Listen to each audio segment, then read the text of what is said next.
Well, first off, thanks for having me. I've been working with HARP now off and on for a few years now. So I'm always delighted to work with you guys and love the work that you do. So thank you for having me. Um, my name is Ami Student. I'm a clinical psychologist and no worries. I have a private practice here in the Valley, though I do telehealth. So I mostly see folks locally, but also across the state and then in Idaho and Oregon. Um, I We were talking a little bit about some important topics for the community that might sort of intersect with mental health. And this body image concern seems to be something that comes up a lot in my clinical work. And I think in some of the conversations we've been having is something that is sort of percolating as a concern and also something people are struggling with. I'm going to sort of bring the topic slowly into the picture, and then we'll kind of have some time to talk about it as well. There are some opportunities for us to kind of interact throughout the talk. If you do have questions, feel free to raise your hand. If it starts to be a lot, I might say, hey, let's hold them, but we can kind of be a little flexible. So it's not too big a group. So first off, let's make sure everything works. There we go. No conflicts of interest to disclose, no ethical legal concerns. Got to say that part. About me. So first off, I actually heard someone asking, my name is a little weird. Let's just be really honest about that. I'm very used to it, but it is a little odd. My first name is Ami. It's AMI, but it sounds like Tommy without the T. Feel free to call me that. All the honorifics and stuff don't matter to me, so Ami is fine. I won't even go into the I. It's also complicated, and the student is just the last name that I'm stuck with. So, PsyD, for those of you that don't know, is sort of equivalent to a PhD. It's just more of a clinical degree than a research degree. My doctorate is in clinical psychology, but I specialize in health psychology, which is basically the intersection of physical and mental health. Basically that takes on a lot of different areas, but one of them is chronic illness, chronic pain, sleep, and obviously body dysmorphia kind of fits right in there. It's sort of how we interact with our body. A lot of what I do is both in that realm, but also helping people with sort of more broad general mental health concerns like depression, anxiety, trauma-based work, those sorts of things. So about half my practice is that, and half is working with folks. I always describe it as working with a body that's not cooperating the way you'd like. And of course, then there's the overlap of those things because those things obviously sort of intertwine and come together a lot. I worked for the VA for quite a while. I actually did a bunch of my training at the VA with never intending to be part of the VA, to be honest. I was sort of pulled in during training because of a very cool HIV psychology program at the San Francisco VA. Then I spent a year of my training and then sort of stuck around in the VA system for quite a while. About 2.5 years ago, I went to private practice and left the VA just in time. But honestly, the real reason was because I wanted to be working more specifically in the community that I live in terms of working with a population that sort of was a little bit less of a big jump. Not to say that there aren't veterans in the community, but sort of the veterans that I was working with were in a sort of broader world that very different than mine. And I was sort of ready to be working with folks who I sort of related a little bit more to in my life. And it's been lovely. I've loved private practice. So what is body image? I want to kind of start with the basics because I think it's really important that we kind of have some sense of what we're really talking about here, because a lot of these terms I think get thrown around in various different contexts, but we don't always have a sense of what we're all really talking about. So when I think about body image, I really think about sort of how we relate to our body, our perceptions of our body, how we think and feel about our body. And because it is sort of a relationship with our body and how we perceive it, it changes. It's influenced by a lot and it's changed by a lot. So obviously body image is influenced by all sorts of things, by our personal histories from the start of our lives onwards, our social interactions from the start of our lives onwards, from our culture, obviously, even within the community of, let's say, gay men in the desert, there are various sort of subcultures that we can think of that have very different standards and ideas of what sort of ideal quote unquote body image would be and what non-ideal body image would be. So if we think about twin communities versus bear communities, daddies, sons, all the above, right? We're really thinking about a very different sort of set of experiences in relationship to one's body. Obviously, media. Everything from sort of traditional media to obviously social media, which has become a huge, huge impact on how people relate to their bodies and relate to other people's bodies. And then health changes, and we're going to be talking a lot about that today. Health impacts not just sort of the experience of living in your body, but also how we sort of perceive our body and we perceive other people perceiving our body. And for some very clear reasons and sometimes more subtle reasons. Body image changes with time. It is not a static thing. And as a result, there's also not really such a thing as like good body image or bad body image or these sort of like labels that are static. It really has a lot to do with how we feel on one day, what has been happening with us, uh, health changes, life events, those sorts of things. There's no such thing as sort of this is your body image. And I think these are things we all know, but are important to kind of think about as we think about where we can kind of get stuck with our bodies. And then obviously for HIV positive individuals, as we're talking about health, there are lots of changes that happen when you are living with HIV. And some of those changes are related to the infection itself, some are related to the treatments for the infection, and even some of the treatments for just sort of living with HIV, things like antidepressants, for instance, have impact on people's bodies. So we want to kind of think about not just the obvious sort of impacts, but some of the sort of secondary impacts of living with HIV. So I want to just sort of get us all sort of on the same page also from our own experience. With any of these experiential exercises, I never ask anyone to share anything. So no going into it that I'm not going to point at you and say, tell me what happened for you. So this is a private thing. I may ask for sort of general feedback. So if you are comfortable, if you're someone who's comfortable to close their eyes, please do that. If not, if you don't mind, kind of just take your head down, kind of look at the floor. And what I'd like for you to do first is let's just kind of get everyone centered for a moment. I'm not going to take you through anything magical, but just begin to notice the air as it goes in and out at the tip of your nose as you breathe. Right at that Rudolph spot. Rudolph the red-nosed reindeer spot, right at the tip of your nose. You might notice the air is a little bit cooler going in and warmer going out.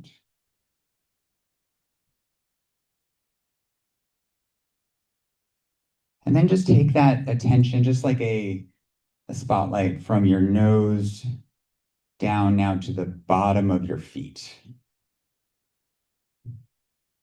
And I'd like you to take that spotlight and slowly, ever so slowly, begin to scan up your own body. And your only job is to observe.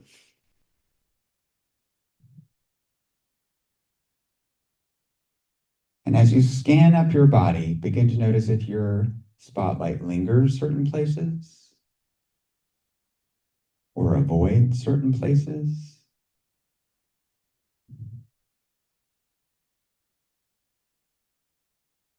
Are there places it wants to go? Places that it skips quickly over?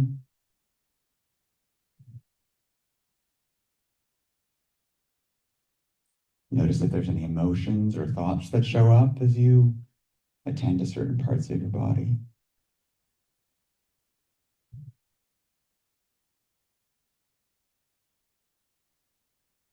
And keep scanning until you reach the tippy top of your head.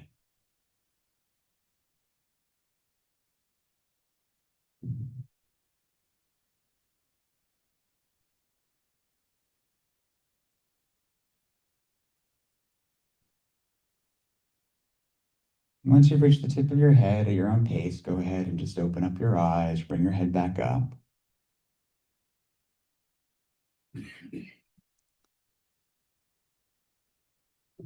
And so if you're comfortable, go ahead and raise your hand if you found that there was somewhere that your mind wanted to linger.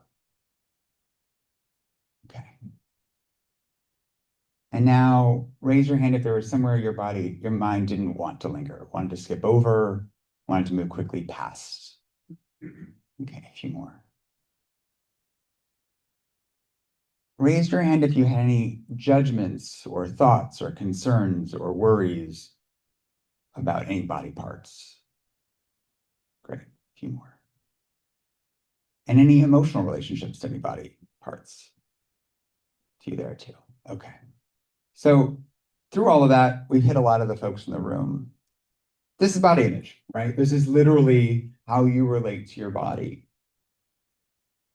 I've done this exercise with a lot of folks, and it's always interesting in session. I'll sometimes ask for more specifics because we're in a different kind of setting. Almost everyone zooms through this part, which is interesting socially, right? We have this body image, like we're not supposed to, even in our quiet, I'm just focusing on myself, like really look at this part in public. So there's already like connotations and judgments and critiques and ideas about what's okay and what's not. And ultimately, as we've been talking about body image already, body image is not static.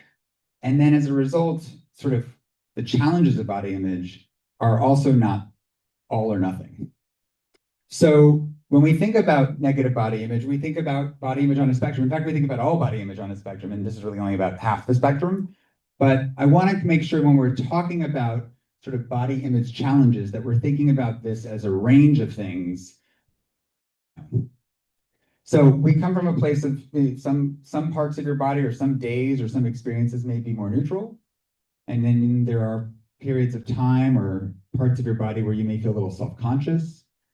And then you may move into parts where there's some actual dissatisfaction. And then some folks are really struggling with what we call dysmorphia, which is a pretty intense experience of preoccupation with one's body and concerns about it. But we all move back and forth along some of these, depending on time in our lives, context, things may shift. So I really want to kind of frame body image in this sort of spectrum-y way. That said, I want to talk about that way far on the end to start. And there's a reason I'm doing that, which is a lot of the things we see in dysmorphia, if we sort of put them on the spectrum, we'll see some of those things farther down the spectrum, just in slightly less intense ways. So in some ways, kind of using this as our starting point will help us kind of sort of identify some of the things that get in the way down on that, more on that end. Any questions so far? Go ahead. Okay. So body dysmorphic disorder is the sort of official disorder in this area. And like, well, actually, let me start with sort of defining it. So the biggest issue with body dysmorphic disorder is this sort of preoccupation, this sort of internal preoccupation with a body part that people find to be, they perceive as flawed or some kind of issue with it. They see it as ugly or misshapen or something about it that they perceive as problematic. And part of the definition is that if you were to ask other folks around them, other folks either see it as a very minor issue or not even an issue at all. So it really is a preoccupation, an internal preoccupation that is not observed by most others. But there's a sort of second piece to it. And this is, I think, important as we start to think about body image issues in general. Body dysmorphic disorder is actually part of the OCD, obsessive compulsive disorder spectrum. And like a lot of things on that spectrum, we see these compulsive behaviors. And compulsive behaviors are really repetitive behaviors that people are trying to engage in to try to deal with the anxiety and the challenges of having these preoccupations, which in the case of being all the way over here on the spectrum is pretty intense. So I'm going to go through each of these, and I just want you, as I kind of go through them, to kind of sort of note for yourself if any of them ring a little bit true. They may not ring fully true if you're not someone who struggles with body dysmorphic disorder, but there may be little pieces there. So the first is mirror checking. So this one's pretty obvious. It's looking at yourself in the mirror, looking at a particular body part in the case of body dysmorphic disorder that you don't like, and really trying to sort of examine it with this sort of hope that you'll see it in a certain way that will finally alleviate the anxiety. So for instance, if someone has what they perceive as like a very large forehead, they might be spending a lot of time close up in the mirror, measuring it, looking at it at different angles. But On the body dysmorphic disorder side of the spectrum, we're going to see folks doing that all the time. Getting up from dinner, going to the bathroom, checking in the mirror, looking at other reflective surfaces, walking by cars or shop windows, checking out that body part. Camouflaging. So this is exactly as it sounds, which is people trying to minimize the exposure of that body part. So wearing hats if people are concerned about, say, male pattern baldness, scarves, large coats, anything to kind of hide that body part from the public.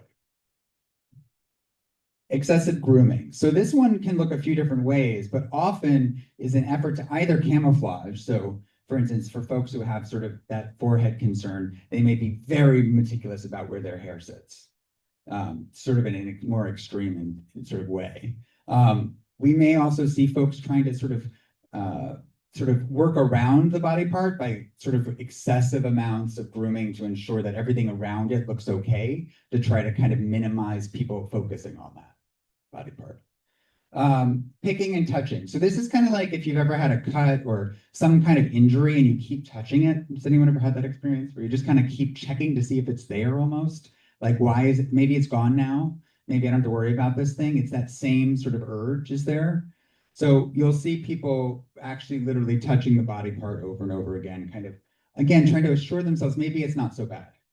Maybe it's not that bad. Some of these behaviors are not internal, but they're social or external. So reassurance seeking. So reassurance seeking is also what it sounds like. It's sort of engendering yourself to people to try to get reassurance from them that it's okay. And sometimes it's very subtle. Sometimes it's actually quite blunt. You know, tell me how I look. Tell me how this body part looks. Does it look okay? And you can imagine some of the real destructive, difficult things of if you're doing this stuff, some of these things all the time, every day. Talk about interference in your life and sort of loss of being able to kind of live your life freely because these things really dominate. Reassurance seeking, we see really impact, obviously, relationships, friendships, family interactions, where this has become so prevalent in their interaction that it becomes almost a challenge to be around. Avoidance and escape. So this one also can be very sort of matter of fact, can be, hey, I'm not going to go to that social function because I'm worried people will see this body part. But it can also be sort of subtle. People sitting, only sitting in places that are dimly lit, only going out at night. And again, I want folks, the reason I'm bringing this in, we're sort of starting over here, is to sort of think about how this stuff dribbles down. So elements of this are going to be seen in all sorts of aspects of body dissatisfaction. What people might be hiding, what people might be avoiding. I have clients sometimes where it's, you know, not this sort of extreme where this is happening all the time, but they won't go on that date. Or they will only go on a first date in that one restaurant where it's a little bit dimmer. And then comparing yourself to yourself and comparing yourself to others. So this guy's doing a lot of comparing. He's found a photo he really likes of himself. He likes himself in that photo, but does he look like that photo? Does he really look like that photo? Or does he not look like that photo? Or maybe he hates that photo, and now he's going to compare himself to make sure that that's not how he actually looks. I just worked with a client 2 days ago about this, who had just come back from vacation. And was going through the photos, comparing. Comparing can also be obviously to others. So this is where we get into the social media concerns, comparing yourself to others you know, comparing yourself to celebrities, and then self-reassurance, just like reassurance seeking, but kind of constantly on the inside having to reassure yourself. And we think about some of these things, by the way, as not necessarily problematic behaviors, right? Getting reassurance from your loved ones, great, sounds fantastic. But if this becomes its own problem because it's so constant and so overbearing and so sort of takes over your life. And then with any disorder in the DSM, it's not a disorder unless there is distress and impairment. And we can get into my issues with the DSM committees in general, but well, that's a whole different talk. But what is important, I think, to note is that this really is an extremely distressing and impairing way to live. And again, it travels and sort of trickles down the spectrum. So I want to talk a little bit about why we do these things, because again, on the spectrum of this, we're all going to be sort of subject to these at different times. So compulsions and safety behaviors are kind of like the casinos we have in this valley, right? They are based on something that a schedule, a reinforcement schedule, as we call it in psychology, that is extremely hard to break. And it's called intermittent, in this case, intermittent negative reinforcement. Intermittent reinforcement is why casinos work and why people stay in those seats. It's because at a random interval, people win. You can't predict the interval. At some point, you may win some money and you're not even sure, honestly, how much you'll win. So it's really random. If you were to win every third time, you wouldn't need to go to the casino unless you needed money. So you'd go when you needed money and then you'd leave. And then you'd go and do it 3 times and get some more money and you'd leave. If you knew you'd never win, no one ever won at that casino, you'd never go, which is why they post their recent winnings on the Morongo sign as you drive by. So intermittent reinforcement is one of the hardest things to break because your brain says, well, maybe next time. And all of these things sometimes work. And if you are someone who is done tell you look great in that outfit, and you believe it. And then, oh, all right. You're sitting all the time in weather. Yeah, exactly. You don't want to see those. But ultimately, the challenge of this is that sometimes the slot machine gives you some money. So sometimes you look at that photo that you really don't like of yourself, and you go and you look at the mirror and you go, oh, well, yeah, I don't like that. And all of a sudden you get a little relief, and you go about your day a little bit until the next time you walk by a window in that body part. Oh. And then you got to go back and pull the slot machine again. And that's why this works so well, but also is so hard to break. So I want to kind of, that was sort of the sort of overview of body image and body dysmorphia, but I want to kind of also now sort of turn a little bit more toward our community before we even get at sort of the dysmorphia part of all of this. So the end of this. So there are at least, well, there's multiple sort of subclasses of dysmorphia, but there are 2 that I wanted to really make sure that we talk about today because they're really prevalent in our communities, and we know that from the research. I was going to put a bunch of research up about HIV positive folks and body dysmorphia, sexual minority men and muscle dysmorphia, other sort of communities. I didn't want to bore everyone with statistics, but what we need to know is that these next 2 we're starting to see a lot more research showing that there's a substantial amount of concern in our communities for these kinds of dysmorphia. So muscle dysmorphia is what it sounds like. It's being preoccupied with one's body being too small, not muscular enough. And that is despite having either a normal build or in many cases, a actually pretty buff build. And sort of that lack of satisfaction that I just need more muscle. I need more muscle. I'm not muscly enough.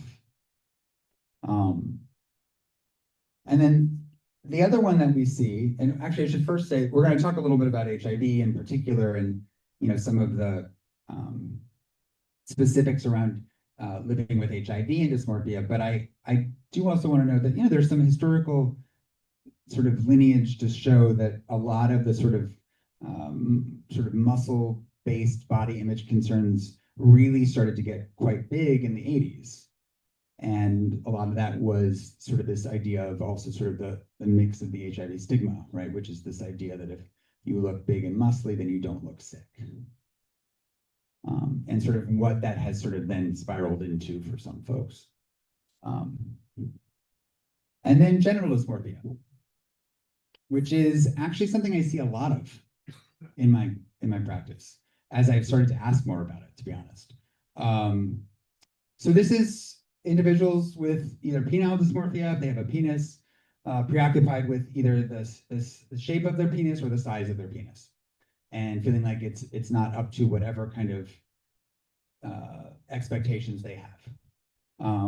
And then for folks with vaginal dysmorphia, preoccupied often with the shape, size, symmetry of the labia or other parts of the genitals.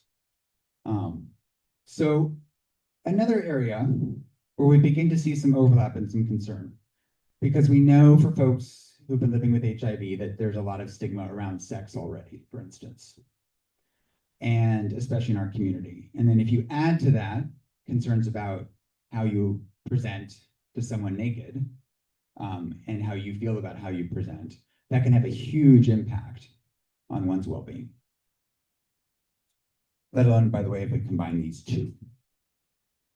So before we get into HIV and body image concerns, I've sort of set the groundwork. I'd actually kind of love to ask you, if that's okay, what do you see, now that we've kind of set some of the sort of baseline here, as some of the major concerns and intersections between HIV and body image concerns? What are you hearing about, seeing in your friends, maybe yourself, that where these two kind of come together and are really sort of raging?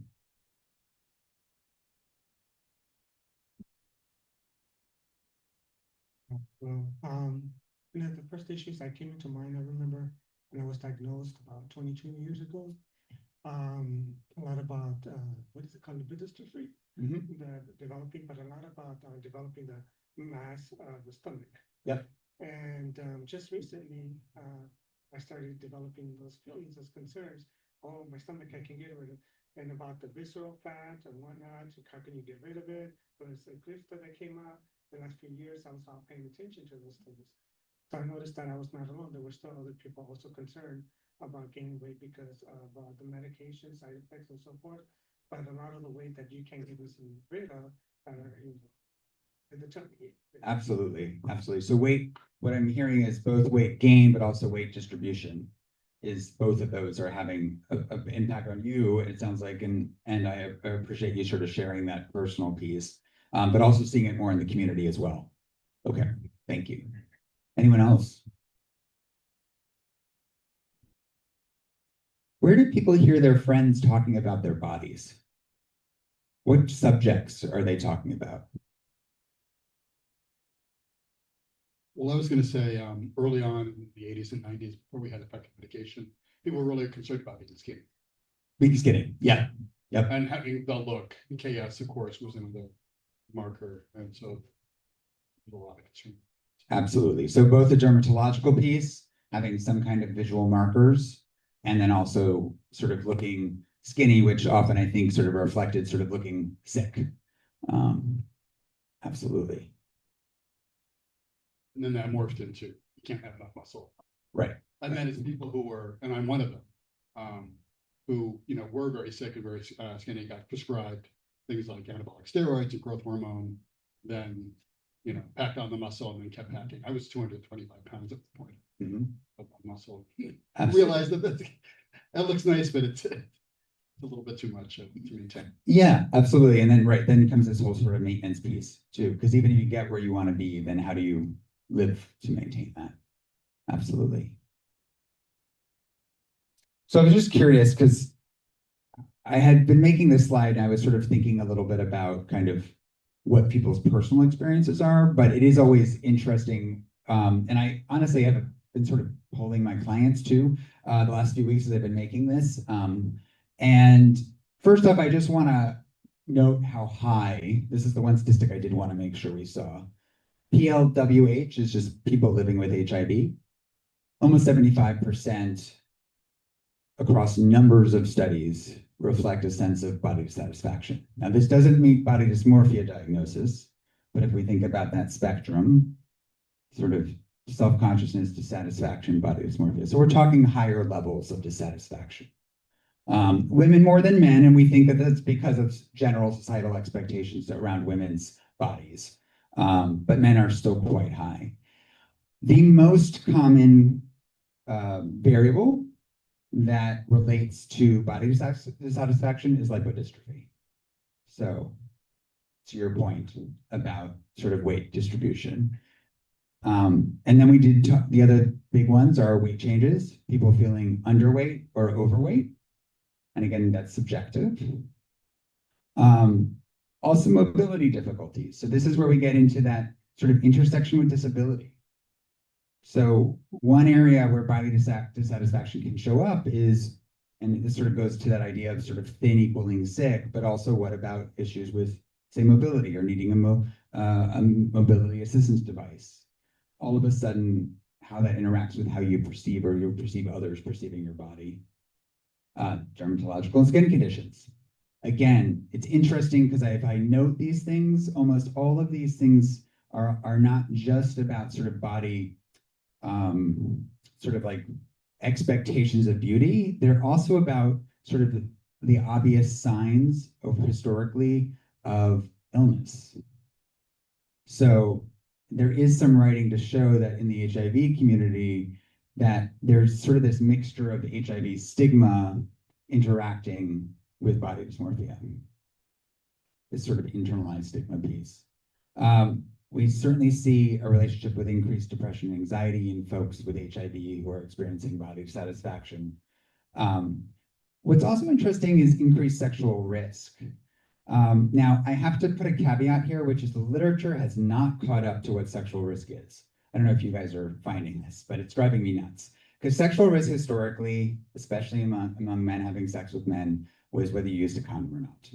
And obviously that sort of predates understanding of U equals U and prep for HIV negative folks. So we need to really be thinking differently, I think, in the literature. Hopefully you define sexual risk really depends on looking at how people are defining it themselves and not necessarily condom use alone. So we do see decreased condom use when folks have more body dissatisfaction in folks with HIV. But this next one I think is really important. And I see this with clients all the time, is reduced sexual satisfaction. People aren't enjoying sex as much. And it makes sense, right? If your body is not, if you don't feel comfortable with your body, then sex is going to be less satisfying. It may have to do with issues like erectile dysfunction. We'll talk about other things that show up when you're concerned about your body. But also, you just may not be able to be present because you're so worried about how people are perceiving your body. Poor adherence. We see poor adherence to antiretroviral therapies for folks with body dissatisfaction. There is some evidence that may sort of, the depression may be kind of in the middle there, that folks become more depressed when they're not happy with their bodies, which leads to, you're usually a little less motivated, you're more tired, it's hard to kind of remember to take your meds. I sort of put at the bottom because I sort of felt like the total at the bottom is like, if this was addition here, that we were really adding up to this sort of interaction with HIV stigma. This sort of idea that for folks with HIV, body satisfaction can be like, just like anyone else's, but it can also be related to this kind of experience of the world being stigmatizing about you having an illness and how obvious is that illness now, or perceived obviousness of that illness. And even with all the changes we have in medications and how people's bodies do or don't change, I think it still sort of sits there. There's a person in my life who has HIV who has frequently asked me if they look AIDSy. And if a certain look or certain, change in their body makes them look like they're AIDSy. And they mean it sort of funny, right? They're joking, but they're joking from this place of stigma. And we've had some discussions about that.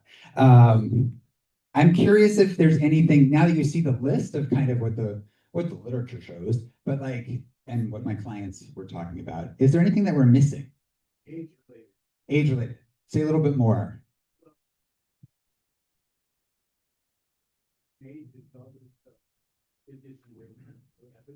Absolutely. So the comment was that as someone ages, all of this becomes more evident. Absolutely. So the intersection of age, the connection of those two things is important to consider here. Absolutely. There are also sort of cultural pieces here, right? I mean, and back to sort of some of the subcultures in the gay community, right? You know, the sort of higher weights sometimes can be considered a positive thing in certain communities. So if we think about age, we think about culture, there's a lot of intersections here with how people experience these things. Anything else? Body composition, Body composition. Say a little bit more about what you mean. the relationship, fat, muscle, skeletal mass, a scale which on a daily basis will tell you the relationship of all those things to one another. Yeah, so it's not just weight as like an overall. And to be honest, yes, this is probably the studies are kind of keeping it simple. But to your point, it may not just be weight; it may be what's making up that weight. So where your fat is sitting, but also how much fat versus muscle you have, especially if muscle dysmorphia is part of the concern, that you may be really concerned about how much of that weight is muscle. Is that sort of what you were alluding to? Okay. Anything else?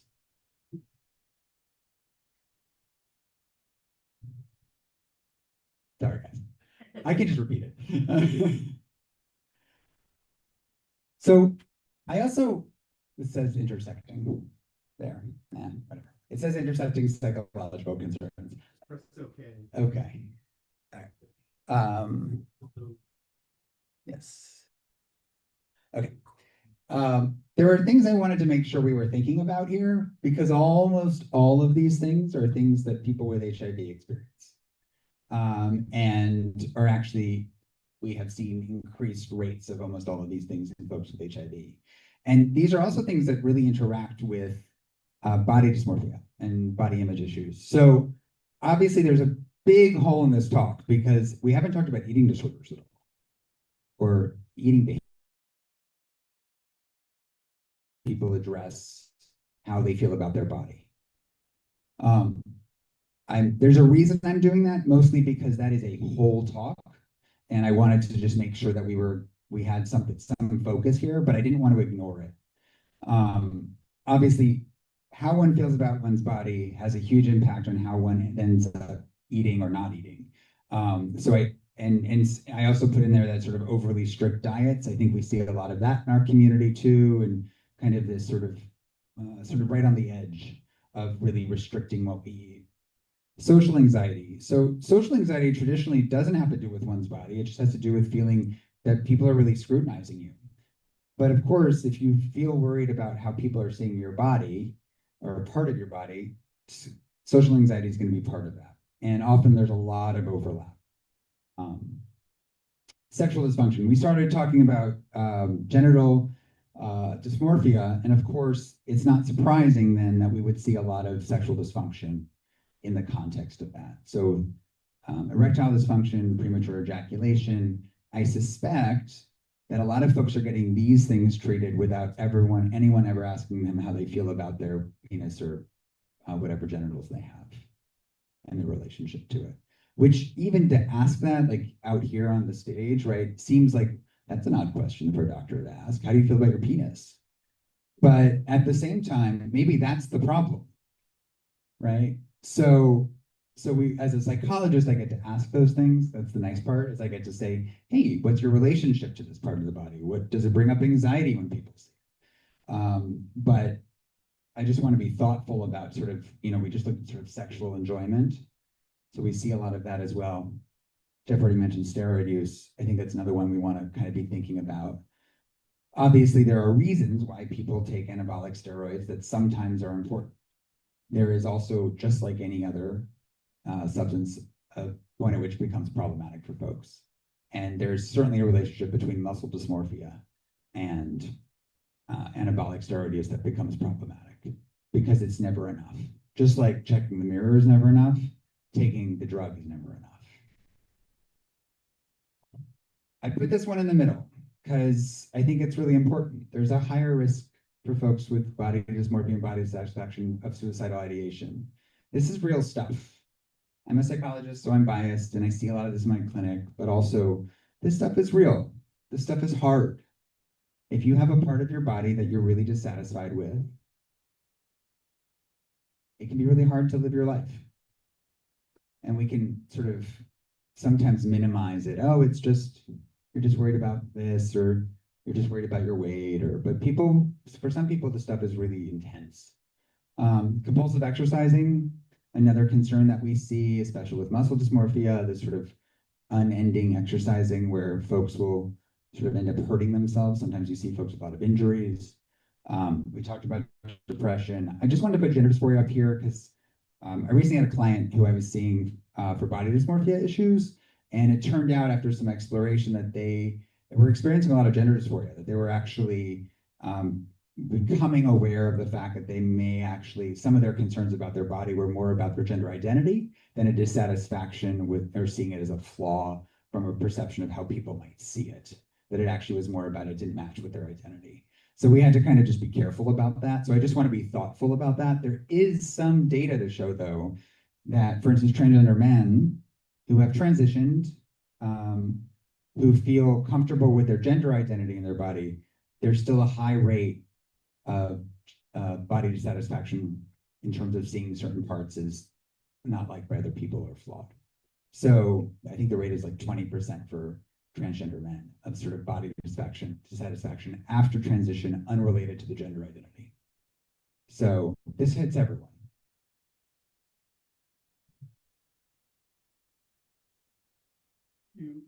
Yeah. Would you include butch and femme with gender identity? Sure, absolutely. Well, especially among younger people. Yeah, I mean, I think gender, those are a little bit closer to gender expression probably than gender identity. Because you could be, say, you could be a butch transgender woman. So the gender identity of that person is female, but their gender expression may be butch. But certainly gender identity is another area where how we relate to our bodies and our perceptions of how people see it could impact it. So if you're someone who's butch and wants to gain a lot of muscle to support that, and it could potentially get out of hand.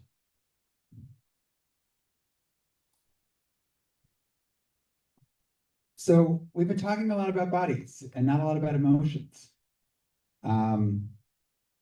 And I think we can't talk about HIV and bodies and body dissatisfaction without talking about, unfortunately, about shame. Well, maybe fortunately.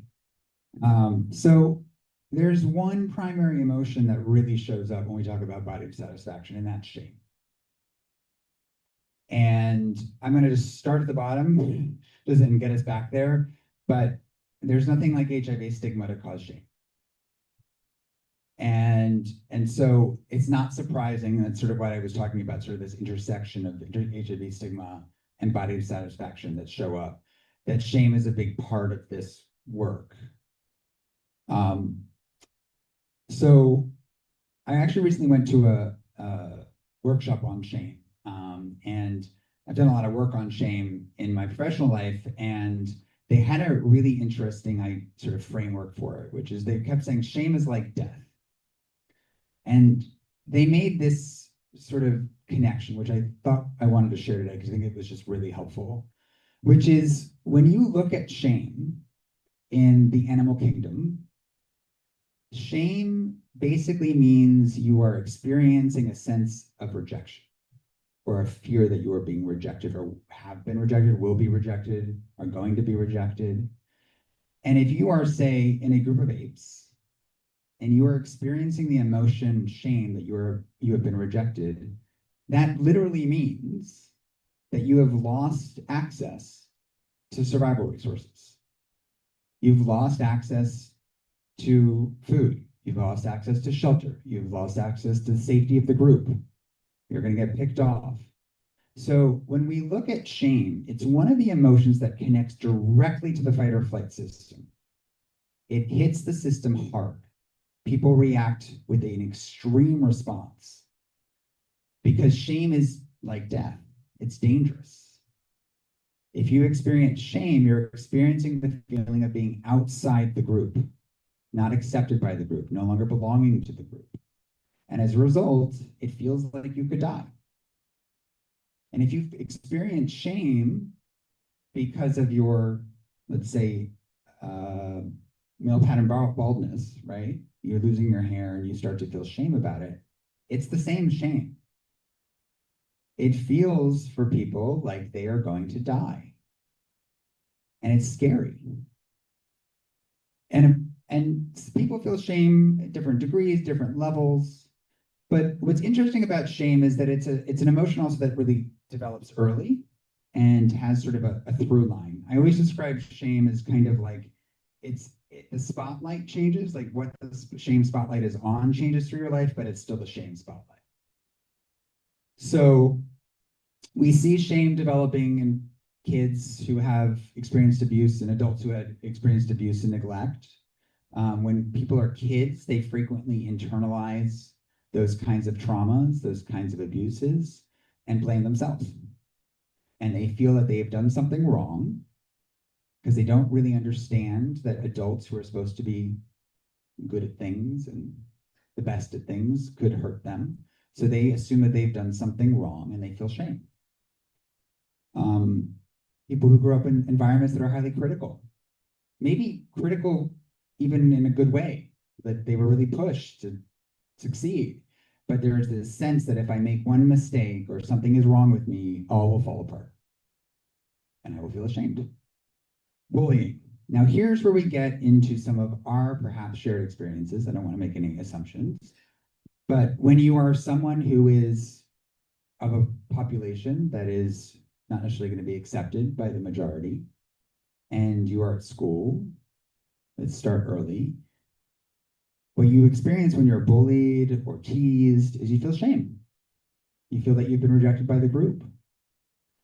And so sexual minority kids, gender minority kids are likely to experience a lot of shame, even if intellectually they are told that it's okay, that it's not their fault. There's this sense of being othered, of being ashamed and kicked out. And of course, as I was saying, that spotlight just keeps changing. So once it's developed about being let's say a young gay kid who's bullied, then you go out in the world and you have relationships, and maybe there's relationship issues that sort of lead to more shame. And then you contract HIV. And then you experience again a situation where often the world and the community and the culture that we're in is not only not accepting, and for anyone who is diagnosed in the early part of the epidemic, really not accepting, that stigma starts to, even if it's intellectually one knows it's not their fault, there still can be this experience of shame. So that wraps into, again, think about that spotlight, all of a sudden it can start to look like it's your body that you're ashamed of. Because then you may moving from that community to a community of, say, peers, like we have in our community here, where people are around other folks who may be gay or might have HIV. And now you want to make sure you don't get kicked out of that group. And so you want to make sure you don't go a certain way or act a certain way that will make you feel like you're going to be kicked out. And obviously, this is a very simple, I'm oversimplifying here, right? Because there's all sorts of layers to these interactions people have in the world. But what is interesting about this is that we see a lot of this sort of early shame development leading to body dissatisfaction later on. And what's interesting is it's not body focused to start. It doesn't usually start with someone saying, I hate my nose at age 8.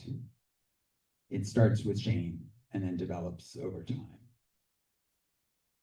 I want to add something in here, which is now we've talked about shame, which is where the emotional part, but what about the head part? What about the thinking part? And this is the critical part, the part of your mind that starts to criticize all the time. And this is another interesting piece that I want to add, because I think it sort of speaks a lot to how this stuff develops. So shame is like this kid here.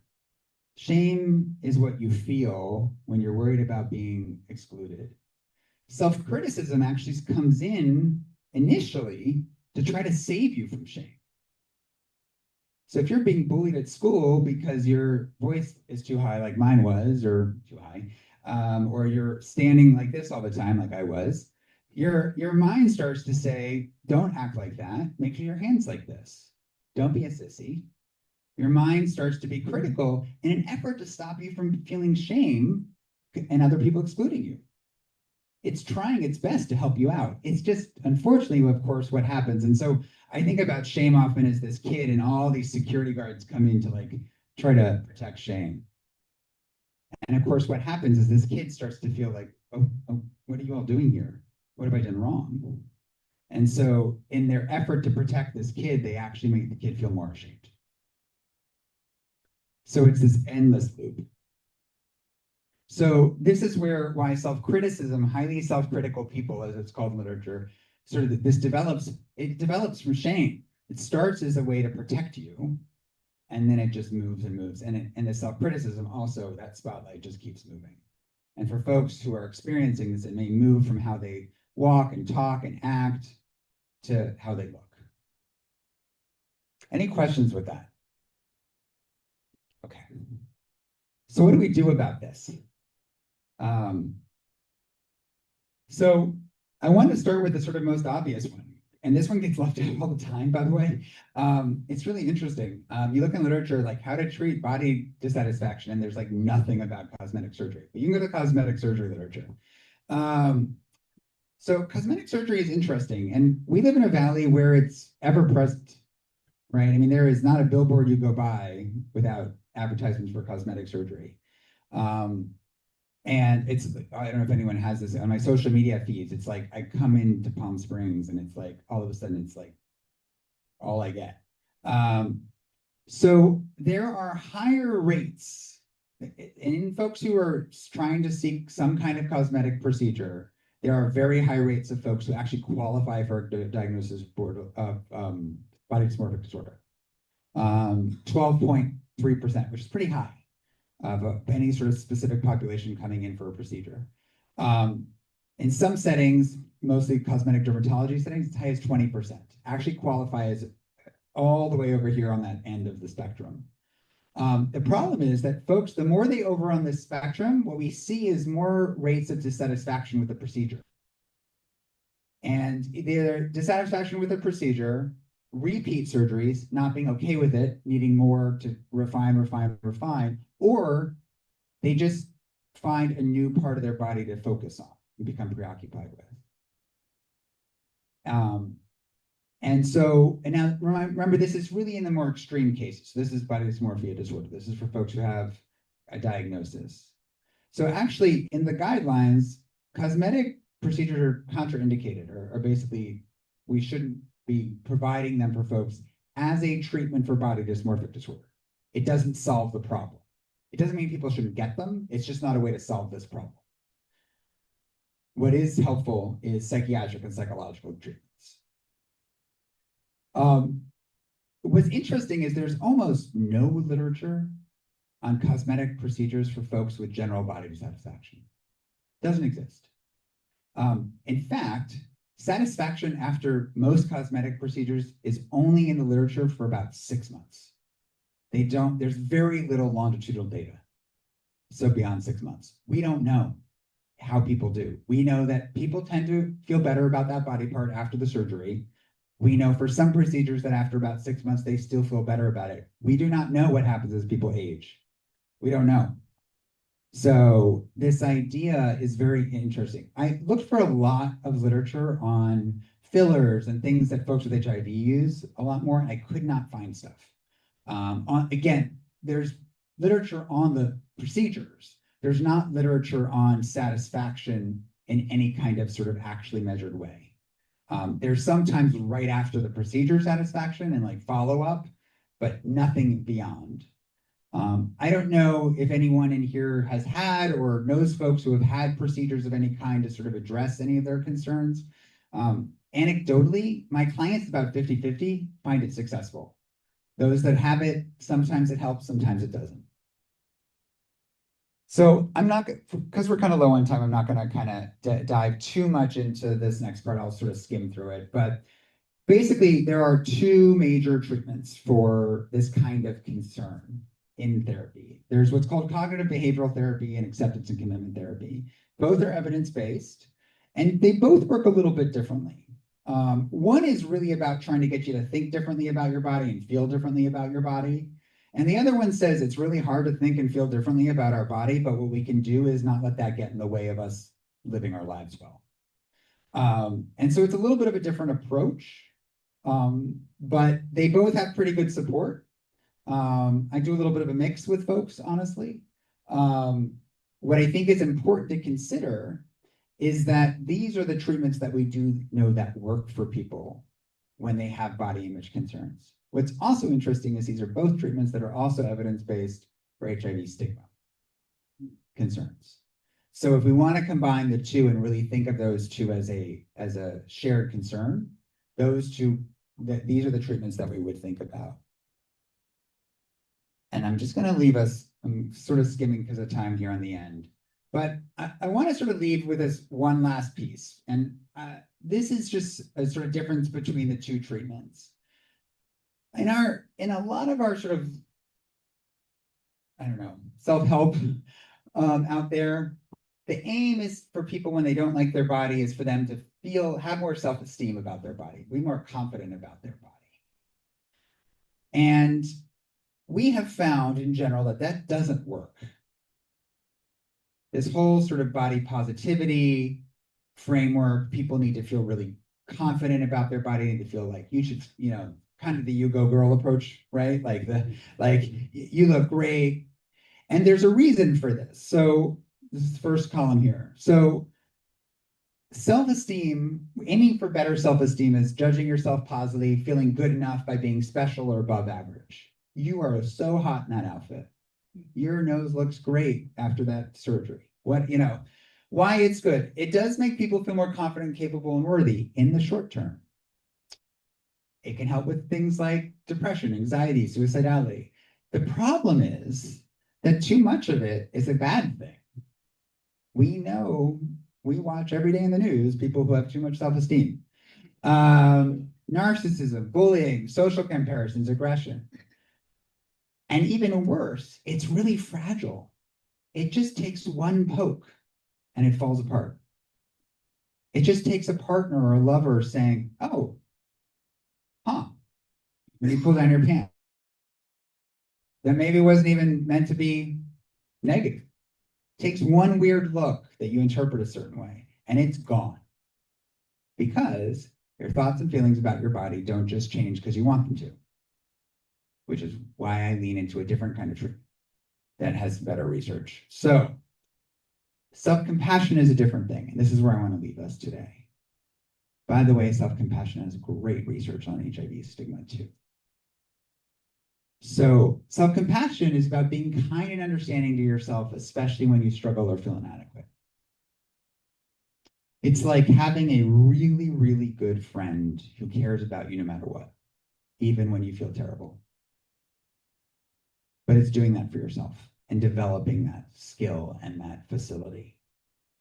It's being supportive of yourself like a good friend would. And it helps with all the same things. And there's nothing wrong with having too much of it. There's nothing wrong with being kind to yourself and compassionate, even when it's hard.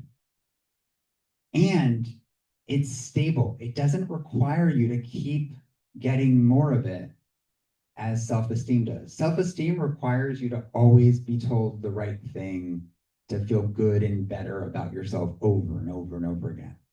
Self-compassion is just recognizing that things are hard sometimes. And you feeling great about your body doesn't mean, or you feeling not great about your body doesn't mean you can't go and have a great date. And that's a really much more usable thing than you have to feel really good about yourself before you can go on a date. You can already hear how many years that's going to be, right? Versus you feel good about yourself. You feel you can help yourself even if you're not feeling great tonight. Get out there and go have a date that's worthwhile. And we know this with other people. I often use a child as like a child who's scared and like telling them that everything is okay. They don't believe you. You tell your friend who's freaking out about something, they don't believe you. No one believes you when you're like, oh, it's going to be fine. No, the world's ending. But if you say, you know what? I hear that things are really hard right now. Let's go get some food. It's a much more usable thing. That's compassion. I got you. Let's just sit here for a little bit. And there's a way we can cultivate this. So if there's anything I sort of leave us with, is the way through this sort of body dissatisfaction is not trying to make yourself feel better about your body. It's about being really kind to yourself when you don't feel well. And thank you very much.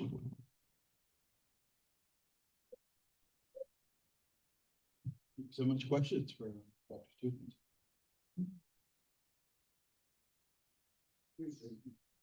I have a question, I have a comment. This came up a little earlier. My name is Frank, about distribution of abnormal abdominal adipose tissue. I've been involved with a study for 2 years because Biktarvy apparently is one of the culprits in some people. So I've been working with the Palm Tree Research facility with a Merck drug. Now, I didn't have a problem. I didn't know I had a problem. I don't think I had a problem. But because there was a medical research available, I decided to do it. And I encourage any people of you that are able to get into medical research projects to do it. I've been in over 8 of them in my life. And the first one was about 30 years ago with testosterone. I didn't do anything with my penis. I lived in a brownstone in Chicago. And if you know anything about those, it's 30 steps up to the 2nd floor. And I knew within 4 days that I was not on the placebo because I could go up those stairs. No trouble. Had to do with muscle. Talk about a different relationship to your body. Well, and I think I want to be thoughtful about that because when we think about, this isn't a cosmetic procedure, but it's a potential cosmetic change or preventative or, anything like that. We want to be thoughtful that it's not about, again, that sort of more extreme case where folks are that spotlight just keeps changing to something new. That's where that really doesn't work. I want to be thoughtful that if there are things that people can do that they feel comfortable doing, that whether it be a study or a procedure, it's not a no. It's just a matter of, being thoughtful about whether is this really the issue? Is the issue this one body part, or is there something more about sort of how I am critical of my body? I need to kind of think about it from that perspective. Well, yeah, I'm glad you mentioned testosterone because that's a really interesting one for men in general, and especially for gay men and for men living with HIV, because early on we were having severe wasting. We did have really low testosterone levels, and it was supplemented. And then how that relationship is changing. Testosterone, and the question is why. And we talk about hormone replacement for women as a response to aging. It's been very normalized. Not necessarily so, despite all the commercials we see on TV for testosterone with men, and especially for men living with HIV, they have kind of more both dangers as well as benefits, possible benefits. It's a really kind of fraught issue for a lot of people, and a lot of doctors don't really approach it very compassionate. Quality of life stuff too. Yeah. Other questions for Dr. Stupin? If not, thank you so much for kind of rounding out our program for the first half of the year. Great to have you back. Feel free to reach out if you have questions or concerns or just thoughts on the topic. I'm happy to help, and also curious to hear what people think. So I'm always interested in feedback. Thanks so much. Thank you.